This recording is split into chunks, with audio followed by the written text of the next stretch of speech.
other parasites. For just $1, a little luck, you might hear right.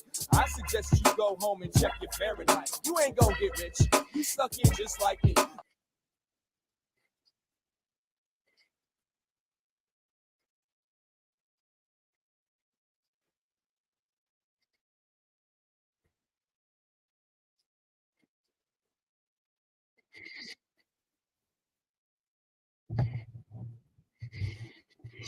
Hmm.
Hmm.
I did it. All right, we are live. I hope. I've been fiddling with things. Sorry, there was weird stuff popping up. what I'm going to do today is try and walk through kind of how I go through ranking relievers, which is something we've been talking about in the Discord today, and figuring out a better way than the projections that we use. So if you have comments, thoughts, questions related to any of that stuff, let me know. I'll check once I get started. But so I know we've covered some of this stuff before, but we're going to go over it again until I do it in a concise way that we can share with people. So here we go. 2 spots that I check for this are pitcher lists, reliever ranks, and then roster resource, like from Fangraphs, their roster resource, closer depth chart. So those are the 2 that I use, which just list out. If this isn't big enough, please let me know. But it basically lets you see everyone in a bullpen, their role, closer, setup man, middle reliever, and then a grid for when they played most recently. If there's a number in there, that's how many pitches they threw. If someone threw 2 pitches, that's going to be way less stressful than going 22 or 30. And they're going to be more likely to be able to go maybe that 3rd day in a row, something like that. So these are the primary considerations, for when we're trying to figure out which relievers to play. So, I guess the order of priorities for me are 4 games on a midweek. So, ideally I want to find a good reliever who's got 4 games and who hasn't pitched on Sunday, just because you're going to have a little bit better chance of them getting 2 or 3 days if they didn't pitch just on Sunday. Because if they pitch on Sunday and then Monday again, there's a very good chance they won't go Tuesday. And if Tuesday just happens to be the other game, in that series, that they're able to get a lead that's savable, you're probably going to miss out on it. So that's the goal. So kind of that's what I go through and check. Prior to this, I've already submitted my lineups. This is what I would do though. After I've gone through the most recent projections and looked at the matchups and figured out who I want to focus on and whatnot. Yeah, I told you I was going to be distractible today. But luckily my lineups are done. DJ Local's here. Hey, DJ Local. We're going to have you on when we start doing some prospect related shows. I'm sure we'll get some of that in the off season, but yeah, thanks everyone who's here. And that came to the one on Friday with Bob. I would say there's nothing I love more baseball wise than talking baseball with Bob. I think it's a fun time. He's smart and also disagrees with me about 40% of baseball stuff. So I think it makes for interesting stuff. But yeah, so at this point I've got lineups good to go, which is good because I tried to do this once and I was like, I'm going to show you how I go through my lineups. And then I'm talking about them. I only got through 5 of 12 lineups or whatever. So everything is in today. I know that my focus for in-season stuff was Ryan Helsley. He looked good, but I need to check and see if he pitched yesterday or not. Iglesias on the Braves was the other one that looked good for 4 games. And I want to say the Brewers with Devin Williams might have 4. But I know, and Class A too. I just don't have an in-season Class A, but for the classic contests, Class A right now, like he was 2 years ago and for parts of last year, Class A, you should play him whenever everything else is equal. He should almost always be your first choice. It was a little scary when he came out last year and wasn't pitching as well, but he seemed to get it together. And this year, it's a little bit, a few small streaks of inconsistency, but for the most part, he looks to be doing it. So I guess what I'm going to do is check the guys I was just talking about. We'll be looking at. Oh, great! So Taylor says Iglesias got rocked last night. Awesome. So that's, with relievers, it matters a lot less. They trust him. They want him to be the guy. Everything goes better if he's the guy, So he's going to get a chance, we saw with Kimbrel kind of what can happen. And he does this every other year at least, where he just kind of loses it. But all right. So Hader, I think the Astros only had 3, but Mason Miller, I think Oakland was 3. But as far as as far as getting blown up goes, for an established closer, they're going to run him back out there. So if his peripherals are fine, but every 10 or 12 innings for sure, you're going to get, someone's going to be waiting on the right pitch or whatever, and you're going to get rocked. But no, I don't have a ton of fears about Iglesias unless you start seeing, velocity dipping, or, control all of a sudden is gone, or just one of his, if his pitch mix has changed, maybe because he's lost feel for one of those pitches, something like that. That's the sort of stuff that the really smart people talk about. So, the daily, the daily podcasts that Nick Pollock does from Pitcher List. He reviews, every starting pitcher and kind of what he sees and how his view on them is changing throughout the course of the season. So, all right. So I'm looking. So it sounds like Iglesias pitched, and if anyone knows any other 4-game, pretty solid closers or even relief guys like Jax that are high leverage, or like Jeff Hoffman. If there's anyone else I should be looking at, let me know. Not sure about the Mets either, but Diaz pitched. Estevez did not pitch. Hoffman didn't pitch. So if they've got 4, that's not bad. Diaz hasn't, and it looks like they're just going to let him pitch as much as he wants. I'm not sure if they've signed him or if he's still arbitration-y, but I know with Tampa Bay, Pete Fairbanks is the closer, despite them, shuffling guys all the time, because they signed him. They got cost controlled, so they didn't have to worry about saves jacking up his arbitration prices. So it may be something like that with Diaz, why he is just their closer, regardless of guys like Santillan or I feel like someone else, Fernando Cruz, earlier in the year, pitching pretty well. All right, so Devin Williams, 14, 18, didn't pitch. So he looks good to go. I think they had 4 games. But look at that. Chapman. I said good. I said good or solid relievers, Taylor, not Tyler Kinney. Although he has looked okay. I think, 6, 7, maybe straight decent ones. I finally can brag. I beat Robbie in our season-long head-to-head league.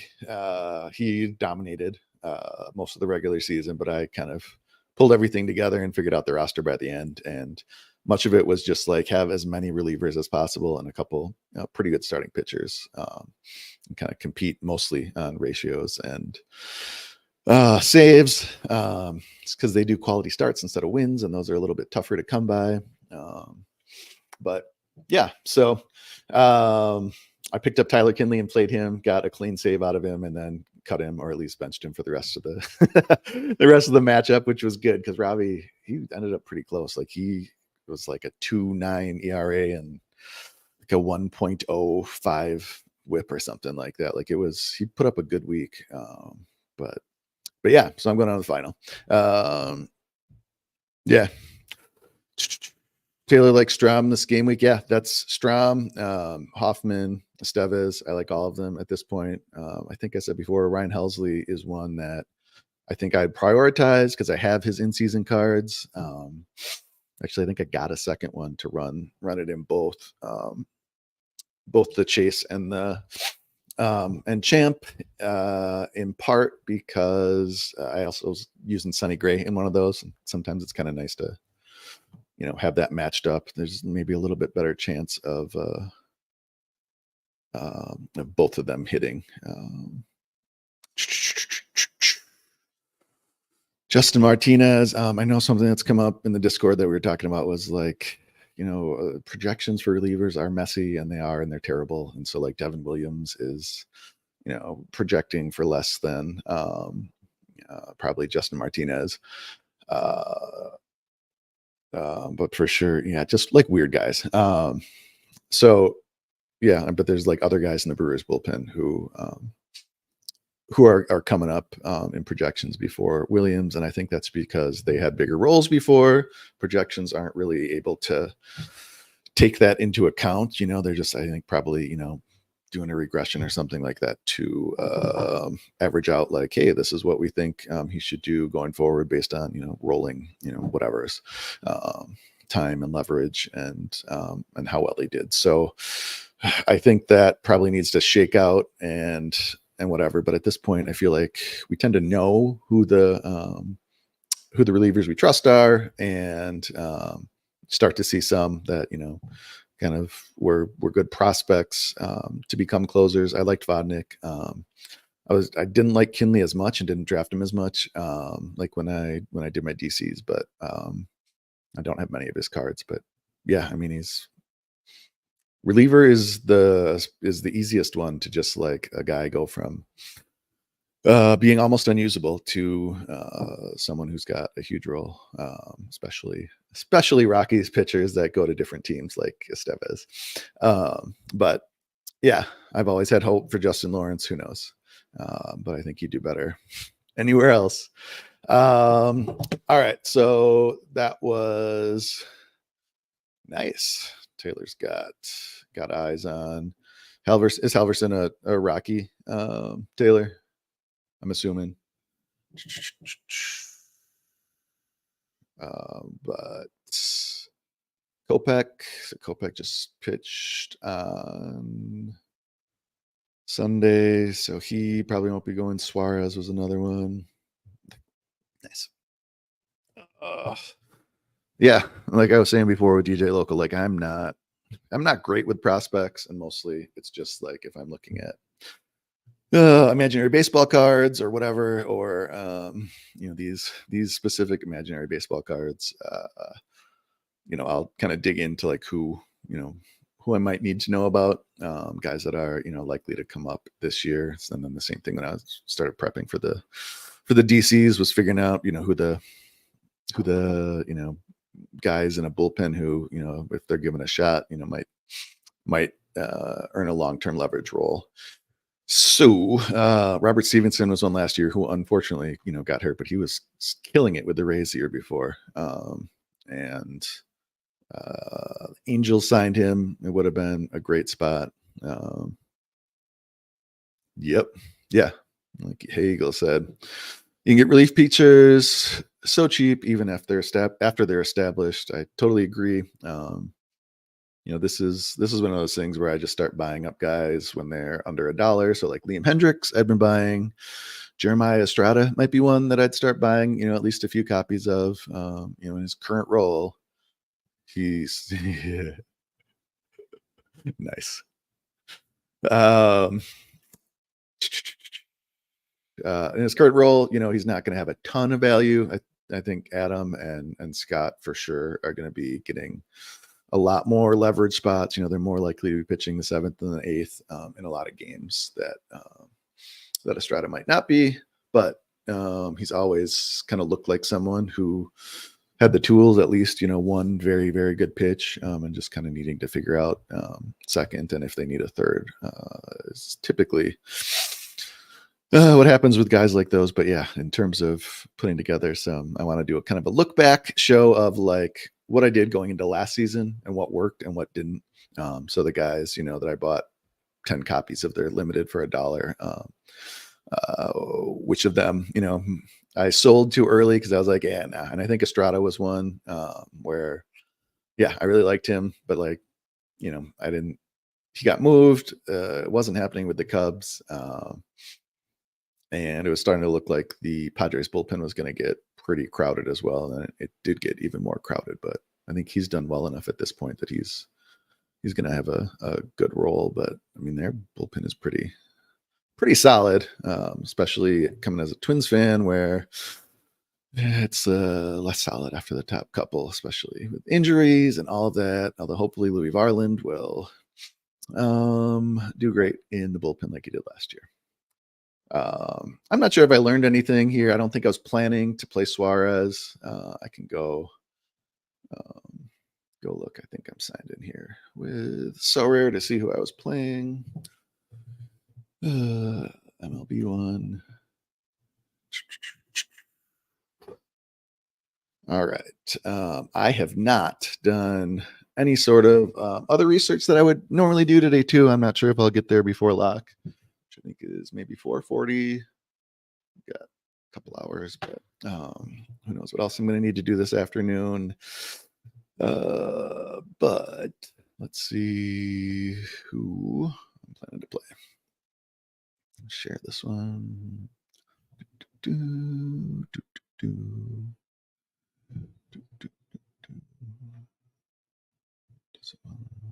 All right. So I went through the Chase and the Champion first, mostly prioritized them.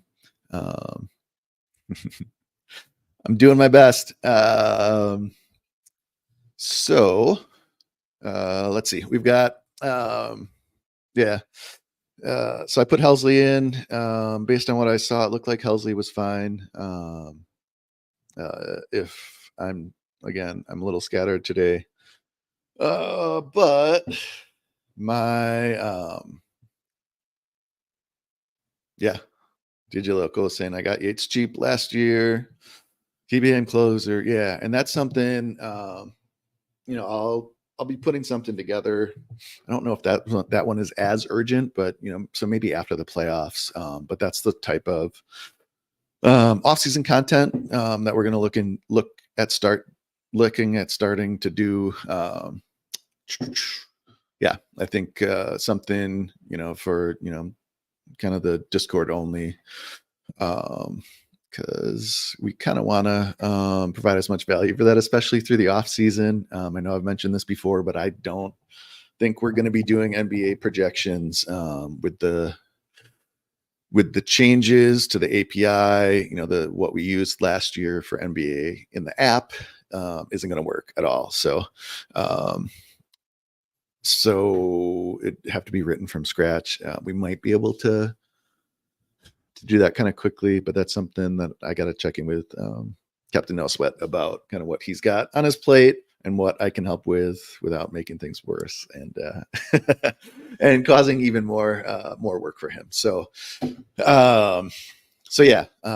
if there are, I know there's a bunch of folks that are doing NBA projections. I think it's Top Tier that the SoRare, what's it called? The one with Mike and I'm blanking on it. Mike Zakarian. The one that he does, I think George St. Ledger's on there sometimes. But I think they use Top Tier. I know Nate, who we had on at the All-Star break. Team Hold, thank you. And then Nate Pasquale Wisdom, who does the SoRare Edge ones. I think he's got a pretty fun Discord and is doing I think some pretty bespoke projections. I mean he's going in, and I think even regardless of what the kind of underlying projections that I think all of us kind of take different parts from. I know he's kind of figuring out changes in playing time, maybe kind of where the median guess for a guy's at bats is going to be whatever. If it's like, well, if there's a chance that he plays all 3 days instead of 2, or if he's he might be hitting second instead of seventh, because it's 3 lefties or something like that. Stuff like that, you can kind of adjust the actual numbers and the projections kind of as you see fit, using that. It's something that I've tended to avoid. I'm not sure how much of that Alex was doing. I know sometimes we think things that are just wrong. We've got to kind of put our own fixes in. But for the most part, my preference with the projections is these are the projections. These are what, people that are very smart. This is what they focus on. This is what they've got, and usually the more we can pull in, the better kind of chance I think we have of coming up with a pretty decent consensus. And then the next step of that isn't like me going in to change them. It's me going through it and looking at, which ones I agree with and which ones I don't, or which ones I think are riskier than others. And so if I'd rather go with a much safer play, that's one thing. Or if it's, I've got a lineup where I'm just kind of rolling the dice on, 3 or 4 bats who have good matchups, but are, kind of normally late middle, bottom of the order guys. Guys that get platooned on the Twins, all of that, so that's where I start to look at it. I know Alex was doing something last year with NBA where he kind of put together his lists of MVP guys and guys in different point ranges that look good.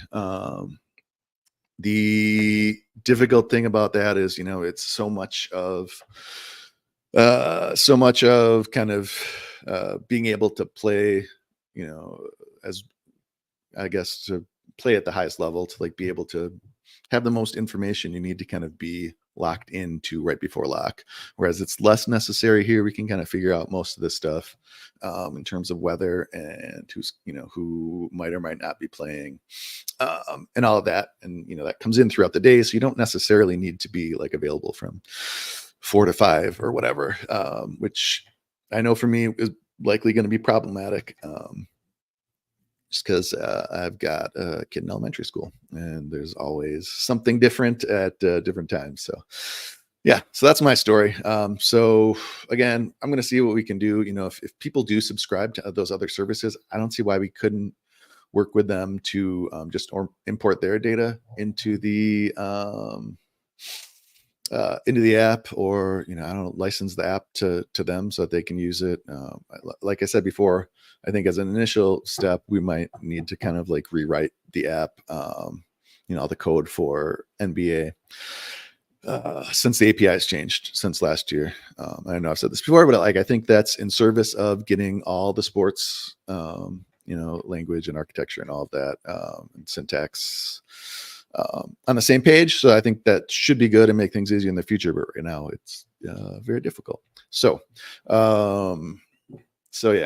if that's something I can help Captain Nosfoot with, or that he has time to work on, we'll see what we can do with that. If there are other questions in the chat of stuff I should go over, let me know. I know I've talked about this before, but one of my first stops is usually Hunter's Substack. So there's Hunter, and Hunter, it looked like got to do, I saw a picture. I forget where they were at. They were at a game, a bunch of the soccer guys and baseball guys and the in-betweens. This looks right. So Hunter's usually got pretty good breakdown of who he likes and all of that. As I said before, subscribe to Hunter's Substack now. Just Google Hunter, but the address is up top if you can see it too. It's Hunter Langiel. And Substack, multi-games. All right, so the 4 games are Diamondbacks, so that's probably Justin Martinez. Braves, Cubs. I don't know if I would trust Porter Hodge, and I think he should just have a bad outing. Class A, again, I think he's always my first choice. I think Astros relievers are generally fine. My preferences tended to be Brian Abreu. I tend to not put that much value on what go away. Okay.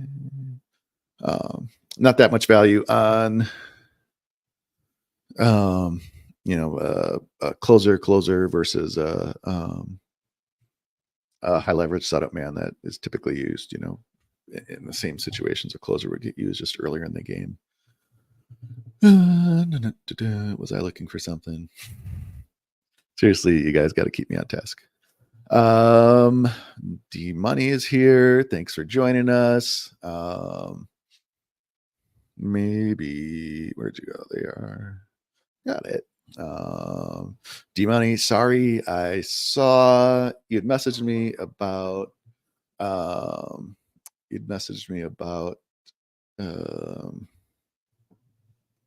someone at my door, but they can wait. You messaged me about getting a spreadsheet. Sorry, I didn't get back to you, but I saw that you joined, so thanks. That's great. I was going to say I need to kind of check and see if you're a member already and you just need me to send one, or if you're saying, hey, can I see what the spreadsheet looks like? And if anyone is interested, not sure about signing up or joining, here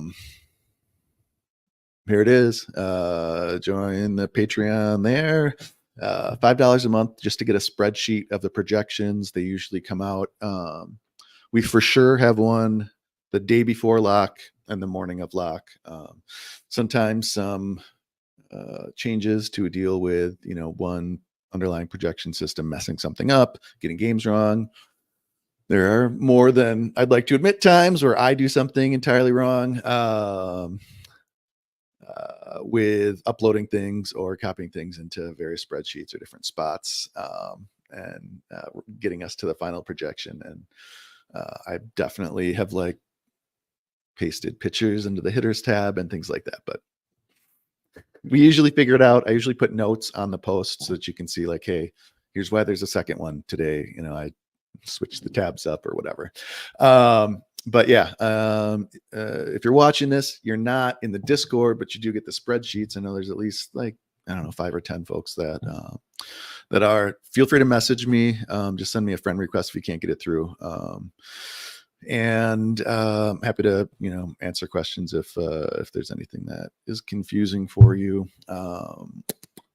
What else? So $10 for the projections, use of the app, which is amazing.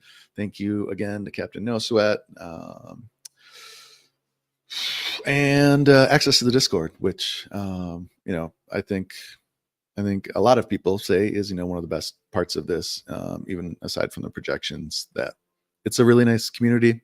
I have once in the entirety of the time I've been the reluctant face of Sora FP needed to talk to someone and be like, hey, just chill out with whatever you're doing. But in a online community of mostly strangers, crazy. So it's really cool that it's people that are nice and helpful. Bob is one of the friendliest, most helpful managers I know. Robbie is, the same, where he's happy to jump in, whenever I can. I have a little bit less time to just hang out in Discord as my preference, because I need to figure out spreadsheet stuff and all that. But yeah, so there's almost always someone willing to help. And anywhere from starting from scratch to someone that's playing at rare and super rare and all that. Tyler doesn't feel good about starting pitching this week. I felt I'm trying to think of who tough ones are. I think Reagan's is one that I was I think he's playing the Tigers. But yeah, let's go through my guys and see what I did. And then Lincoln, Link. Hey, it's Link 808. Hey. So Link, maybe I'll talk about that while I'm looking for my stuff. So strategy with boxes, from what I've gleaned this morning, is that John in the official Discord said you won't be able to use them next year. Now, sometimes Sora says things and it's wrong, or they change their mind later. So maybe you will be able to use them next year. But at least right now, we're operating under the assumption that it's only going to be usable on 2024 card auctions. So the only thing I think you guys need to worry about right now is just have enough where you can open one every 3 weeks throughout the course of the off season, so that if you're looking to get collection cards when there's very little interest in the auctions, you can you'll have that available to you. So there's there typically are deals in the off season across the board, really. I think, I think 2 years ago, I think we saw, some gunners and some like Corbin Carroll's guys that had put up like a half year of, rookie of the year. It looked like they would have the strong possibility of competing, like if what they did in the last month or two of the season carried over, and both of them did. So that's guys like that, that if you're watching prospects and these guys have a super high ceiling. So Jackson Trios won this year, like especially like if he slumps for the rest. I mean, he's been hot, but like if he slumps for the rest of the season, and into the playoffs and goes, like 2 for 25 in the playoffs or something like that, he's going to get cheap, and he shouldn't be. Tyler B says PCA. Yeah, that's another one who, that's a guy that's one of those ones where I did actually know about him. I'd had him like as a minor league stash in a dynasty league that I play in. And so, but it's for me, the guy that I always think about is Josh Lowe, Josh Lowe and Alec Thomas. Both of them were, guys that weren't super, super highly touted prospects, but guys that had speed and a little bit of power, and maybe there were some holes in their swing or, whatever, they didn't have best contact and they were maybe going to strike out, 30% of the time, but if they do everything else, and if they can play defense, like they're going to have a role. So, and PC is one of those. It's a phenomenal defender, and that's going to keep his bat in the lineup, even if he is, hitting 200, but slugging, 350 or 400, but just his OPS ends up not great because he's striking out, but that's still valuable for us. And he easily could be a guy that, puts up a 30-30 season. So, Matt Shaw for next year. Matt Shaw is a dude. Again, that's kind of always been the kind of archetype in my head of Josh Lowe, who like I bought some cards of when he was cheap in 22, and then he hurt and didn't produce in a month-long kind of cup of coffee, and so just kind of didn't think about it. But when those guys drop to if they're normally $10 to $5 and then $3 and then $2, like that's typically when I start collecting, and that's how I end up with 10 or 15 or 20 limited cards of Yohan Duran or Pablo Lopez, Reynaldo Lopez. I had a ton of because he was a guy that looked like he had pretty good stuff and also had a history of being a starter, which is that one just kind of lucked out into turning into kind of that happening. But I also I kept selling off my Reynaldos as he gained value. I think he following some trades. I think it looked like maybe he got bumped up after he left the White Sox last year, but yeah, on the other hand, there's the Justin Lawrences of the world, who I have way too many of him, and he's still worth $1 or 50 cents. So it is what it is. Bowden Francis RP cards. I did not, and that is very sexy. Go bid on those now. Yeah, I would like those, and if that's what he's at, he's going to have those over the course of the off season. I know something people ask about a lot is like, hey. And was that specifically one of the questions that I said I would get to? Nope, that was that one. All right, so it's strategy with reward boxes, but strategy for the off season is another one that's come up.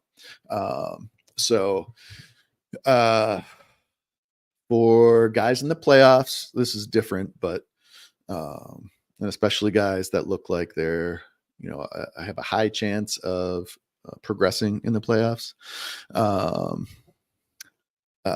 Those are guys that kind of this doesn't apply to. Aside from that, July, like the All-Star break, is usually when I feel like if I'm able to put enough time into this, and if I have my way, I'm going to sell all but like one card of guys that aren't on playoff teams, that I don't think are already at like rock bottom prices.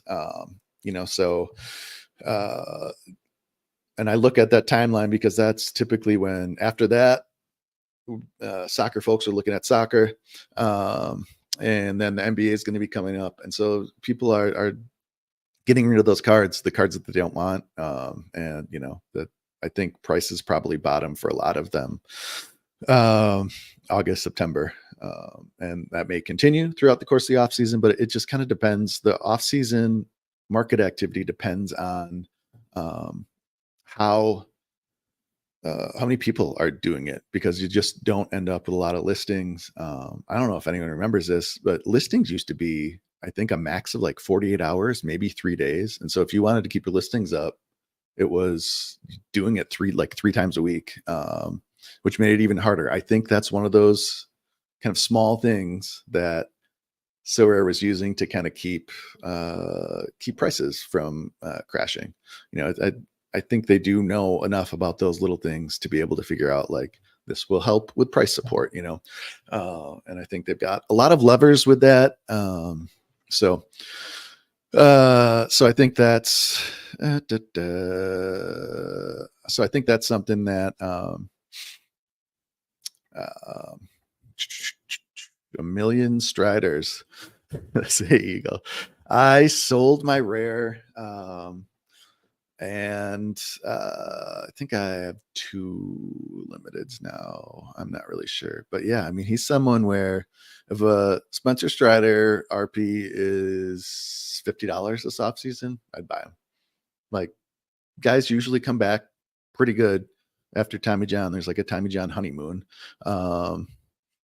Yeah, as long as you have enough time, and with the brace, it seems to go that the time to get back on the mound and be effective is probably 6 months shorter. So like 12 months isn't out of the question. I mean, Strider's a freak, so like he's very in tune with his body and taking care of it and all of that. So oh, and Tyler's saying 4-game week, wasn't sure about Clase or Francis at RP.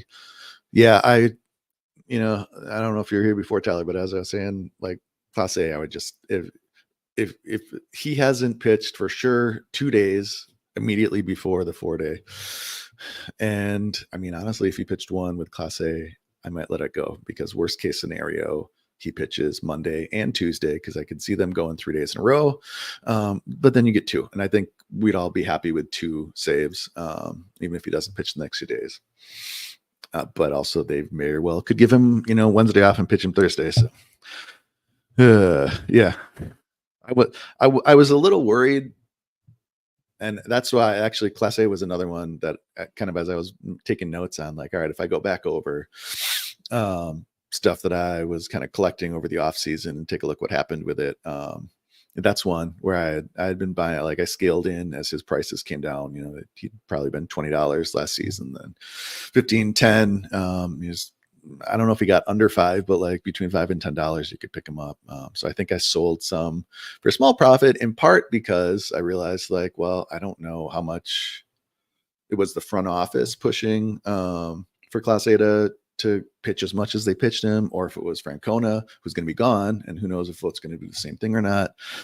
So, yeah, so I was in a situation that I was like, well, I'm going to sell these if either for, a small loss or, small gain.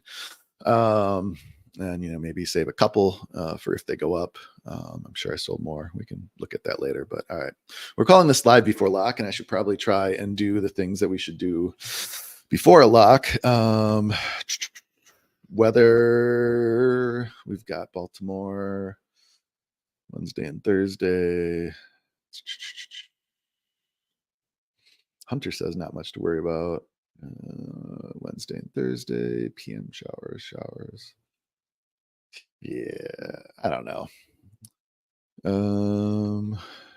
Should there be a separate Cy Young for RPs? I mean, isn't there still a different, reliever award? I mean, it certainly doesn't have the cachet of that. I don't know. I don't know if that matters. To me personally, I'm sure it matters to Clase. All right, what else do I need to do? Look at my lineups. If anyone remembers what I was doing that I stopped doing, let me know.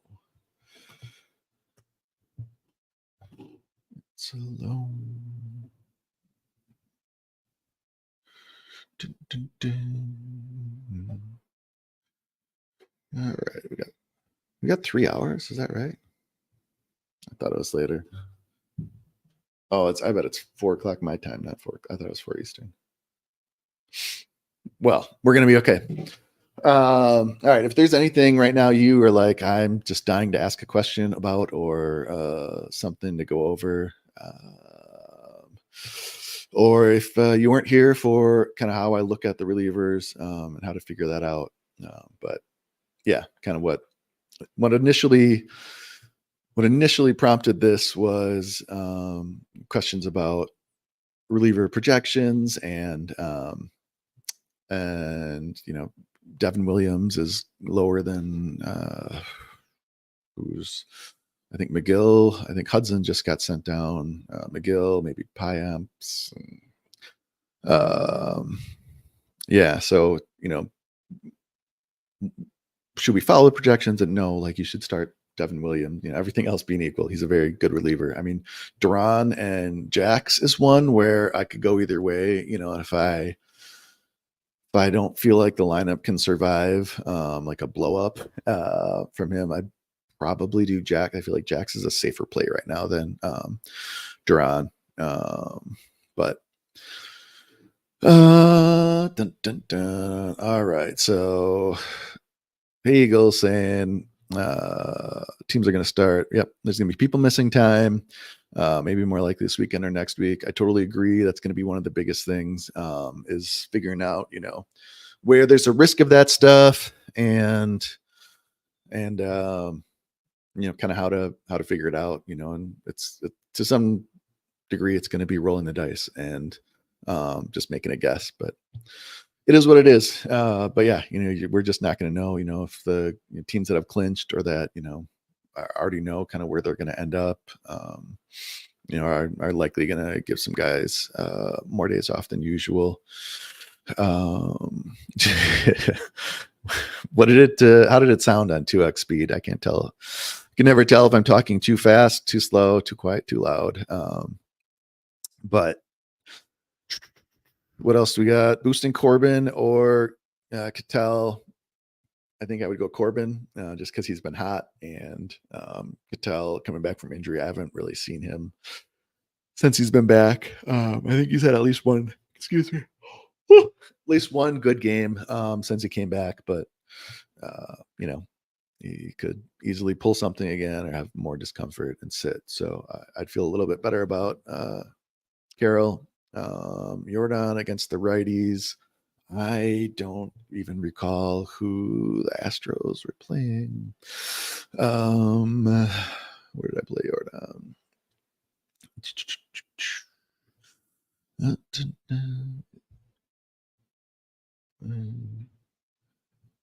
We have San Diego and then the Angels. I don't know. Jordan right now, like I don't care who he's I don't care that much who he's going up against. I know his platoon splits were like a little reversed, I think, this year, but you, King, Cease, and the guy that's not Spencer Arrighetti. So I mean, I would trust him in each and every one of those matchups. That's not going to scare me off of Jordan. I like you. He's coming back though, and he's not going to be, in his best form. King and Cease have been shaky, and at times it doesn't take much for Cease to figure things out with his control and whatnot, and kind of get super dominant again. But yeah, those guys aren't scary for me for Jordan. And looking at this, yeah. So looking at kind of my priorities, I went, in part, this is because I don't have the hugest in season, but Olsen, Marte. I liked Michael Harris this week. Dodgers, I went with Mookie over here and Shohei too. Schwarber and Jordan. I mean, those are hard guys to turn down. I liked Sonny Gray's matchup. And I like Helsley. Cole Reagans, I'm always going to like. That's one of those guys where I would highly recommend, when I put together some content for like how I go about building in the off season, it's guys that are, easy top 10, Cy Young finisher or, top 10 overall, starting pitchers, Reagan says the stuff for that, Skubal, Chris Sale, most of the guys on the Mariners, but especially I think Wu, health's an issue there, but Castillo, Pablo Lopez, maybe Bailey Ober, definitely Joe Ryan if he's figuring out his secondary pitches and everything's working. But guys like that, if they're $5 or less, I think that's always going to be a good price for a classic card. So like if you can get those, in auctions in the off season, I wouldn't be shocked if if we see early in the season starting pitcher card, an in-season one, a 25 card for a top, the guys that are the clear aces, and that's going to shake out to be, Skubal, Sale, I guess Cole might be in there. And this is the sort of stuff that we're going to be putting together, I think, after the playoffs too, like who are the pitchers we like. And part of that stuff is also going to be, the different levels of that, where to start. Someone just asked in, I don't know if it was in Eric's Discord or in Aces, but, it's just asking about, hey, where do I start to look for, rankings for next year? And I forget sometimes that, and I assume at least that like scouting is a super fun part of this. I'm like, well, it's great that you can kind of learn nothing about the game and do all right. It's even better when you do learn about the game. And honestly, you don't even need to necessarily learn more about the game to like learn more just to get in depth about what stats matter and kind of which ones are best at predicting success and all of that. So yeah. So as I always tell people, like the starting point for me is always like for off season, dynasty kind of rankings are the best proxy for kind of where I think these guys should probably shaken out, because that's, that's what we're looking at when you're building in the off season is like, I want a guy that's going to have the most value for the longest time. And so the 20-year-olds, like, the Jacksons that came out this year, at this point, I think Bob and I were chatting about this morning, like Churio is like, he's like a must start almost. Oh, thanks, Mookie. I'm glad. Like, I think that's why we've had a fun community, is that there's a lot of folks. I mean, I think there's a lot of folks that kind of coalesced around what Alex was doing, which was smart, baseball stuff. And we all really, really, really like so are MLB, whether it's people that weren't baseball fans but came over, or were baseball fans and weren't sure, like all of that. But yeah, and the folks coming over from Europe that are primarily, so we're football players and have started. I think it seems like it's gone well in terms of kind of helping people figure out like what's meaningful and not, and how to think about it. But yeah, it's just for the most part, I think again, it's people that really enjoy this game and kind of want it to survive. And I will say this. I will say two things. One, I think John is going to come on Friday. So Bob and I are going to do a stream Friday at noon. Schedule permitting, we're going to be doing a stream every Friday at noon going forward, probably even past the season if we can. But it's quickly into Hot Stove, and then there's going to be Dominican League stuff going on. There's going to be free agent dominoes falling throughout the course of the winter, and then it's January and pitchers and catchers report in like 2 weeks. So I'm planning to do, I think I've said this before. I'm planning to do a FP NFBC Draft Champions League, which is the 50 round draft and holds that I did during the off season last year. It was a great way to prep for the season, to figure out as deep as possible into teams, team's 40-man roster, and then the guys that might be added in the coming year, figuring out who might have value, and all that. So I'm probably going to try and do at least 1 or 2 October, November, assuming some are ready to go, but I'd like to do one just for the FP folks. And I think we can set that up. I'm going to talk to them. And so I'll get stuff out about that, but we'll likely do some content for that too.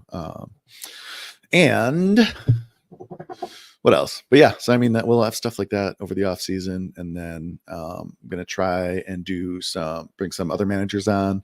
I know Zuby and Prince Roger Nelson, both of whom I've known digitally for like 4 years. Going back to Tops and Wax and Tops and AVAX and all of that. So yeah, it'll be fun to talk to them and get their different takes on playing and collecting and building and kind of their pain points, because it is different for everyone. So yeah, that is hopefully stuff that we'll be doing over the off season, and then just kind of starting from scratch. Like if you've never played before, if you're a soccer player, kind of building some of that content, because I think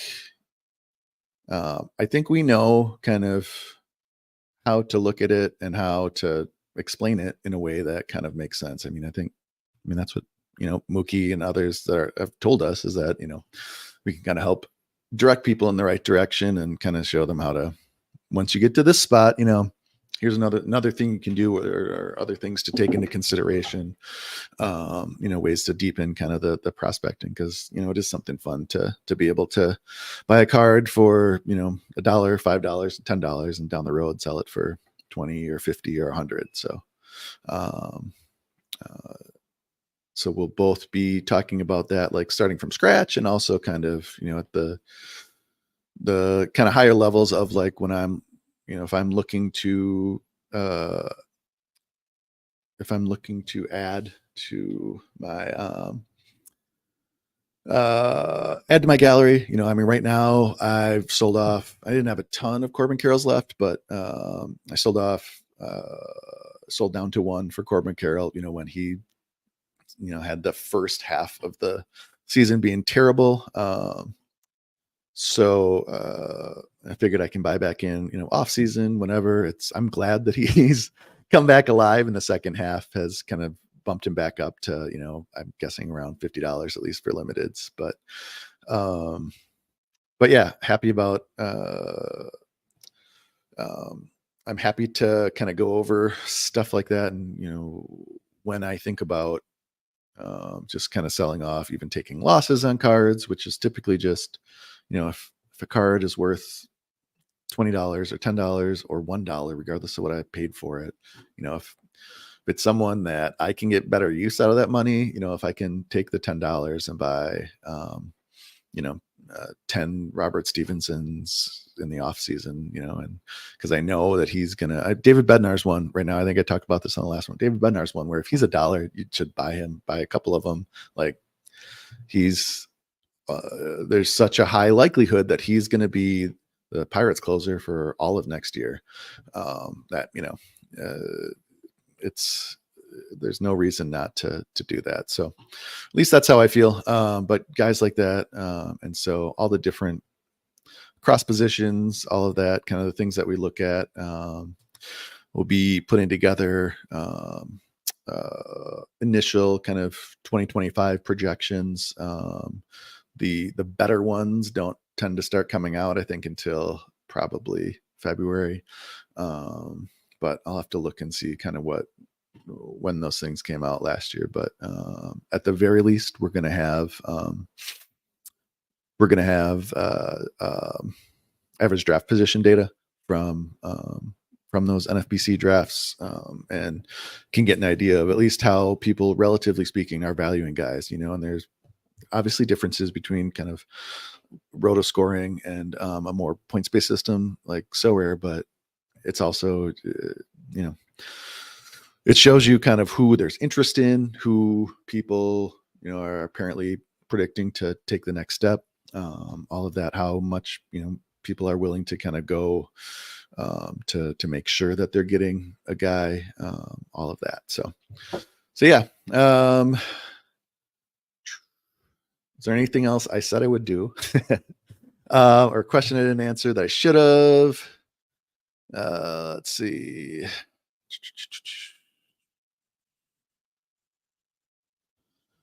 All right. Right now I've got 120. So it's like 320.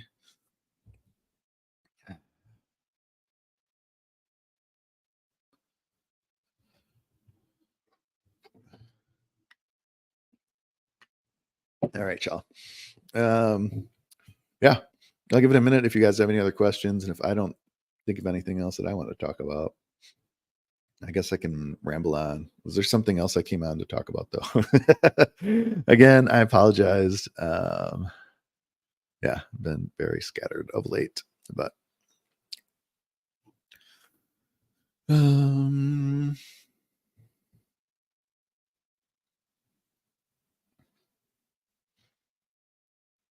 yeah, when I'm setting lineups, or I guess when I'm at this point where I'm checking lineups, mostly I will oftentimes, and I'll do my NFBC stuff too, to kind of show what that is, how ugly some of my teams are. All right. And so, no, that was not the one I wanted. All right. So did I do anything different for a week with so many 4 game weeks? I think maybe the outcome is a little different, where I'm more likely to have to be using almost entirely 4 game guys, but it's the same kind of same question at its core when we're figuring out who to play, like who's got the best matchups, and how many at bats are they going to get in those bad matchups, and how does that compare against someone from a better offense, or someone who's clearly a more skilled offensive player, with 2/3 or 3/4 of the at bats. Are they going to put up better numbers? And so if for me, it depends when I'm looking at it. It's I've mentioned this before. Like, I'm looking at kind of how I want what kind of roster I'm building. And so, there's the constraints of which ones do I have in-season cards for it, and obviously more at the rare level than at limited, where it's a little bit easier. I've won Ohtani's and Judges. I think I won a Freeman. I won a Mookie. I think that was a box one. So don't let anyone ever tell you that good cards don't come out of boxes. Although don't let them tell you that they give them to content creators. So I don't think I was even a content creator then. But so when I'm looking at these, it's like, well, I mean, these are all guys that I feel good about putting up a floor score, and a 3 out of Jordan or any of these guys certainly can happen. But I think it's a low likelihood. There's a good chance that they either put up like a 20, or that they, hit a couple home runs or steal a few bases, some combination, or they, scored 10 runs each in 2 games. And so they're going to have a bunch of runs and RBIs and multi-base hits and all that.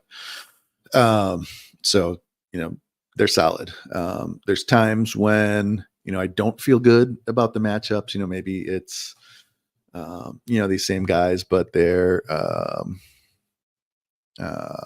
are facing, I don't know, who are the scary team right now. If if they've got a bunch of good righties, they're going to Seattle, and it's going to be Castillo, Wu, and pick your poison of Gilbert, Miller, or Kirby, who looked really good again. It's been up and down, and that's one of those guys that I really want to kind of dive into in the offseason and say, well, where, I tend to tier players. So kind of, and I will say this again,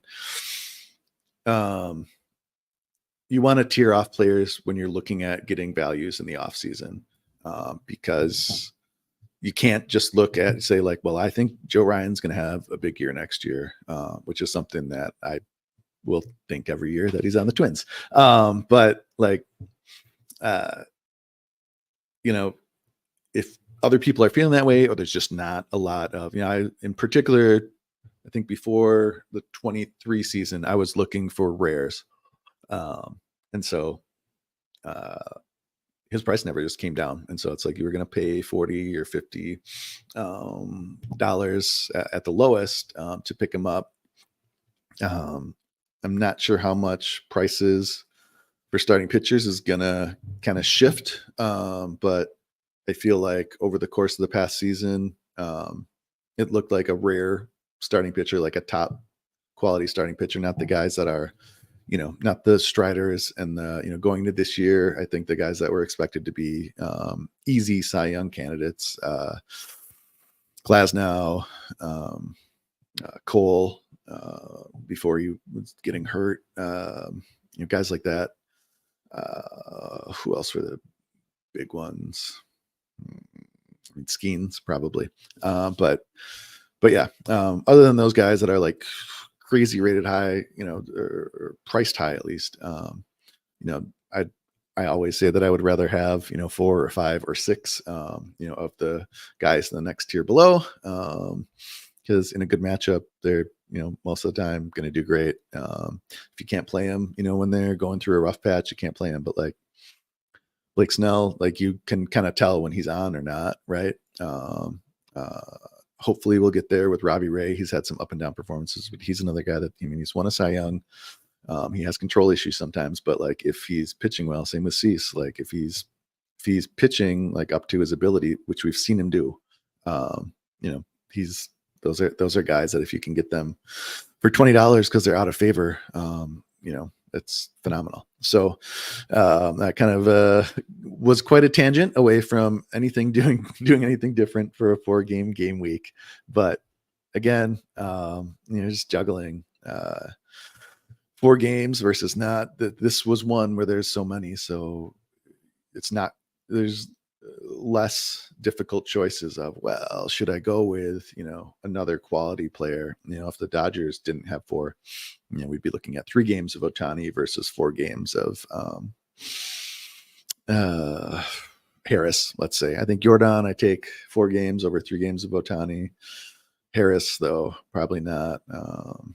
Olsen right now, he's hot enough right now that I think I would probably take 4 games of him over 3 of Ohtani. But yeah, I'm not sure how well that answered your question. But if you guys are in the Discord, feel free to make comments. I think we made a couple spots for content or whatnot, or questions that you have. But to kind of help figure out what you guys want in terms of off-season content, I'm going to try and figure that out. But yeah, that's the goal. I think the goal will probably be for us to do every Friday during the day, as long as Bob and I have time. I think throughout the off-season, if we can, especially if there's interest in it, and then do kind of general talks, and then do more of the deep dive stuff. And some subscriber only stuff, probably. I think I mentioned this in the Discord, but like I think we can do it directly into Discord, so we don't have to worry about giving people access or whatnot, or doing it through Patreon, but just kind of having it reside in there. I think StreamYard can just do it directly there, so that would be cool. The easier this stuff is for me, the better. And yeah, that's where we're at. I think I'm going to take off. Yeah, if you guys have any other questions or anything else that I said I was going to say in here and didn't, so let me know. Hit me up in the Discord. You can always message me on Twitter as well. I don't check that as frequently, but yeah, thanks everyone for coming. I hope this was fairly useful, if a bit rambling. I always say I need Bob to keep me on task, but here we are. Have fun. Good luck, everybody, and yeah, see you next week.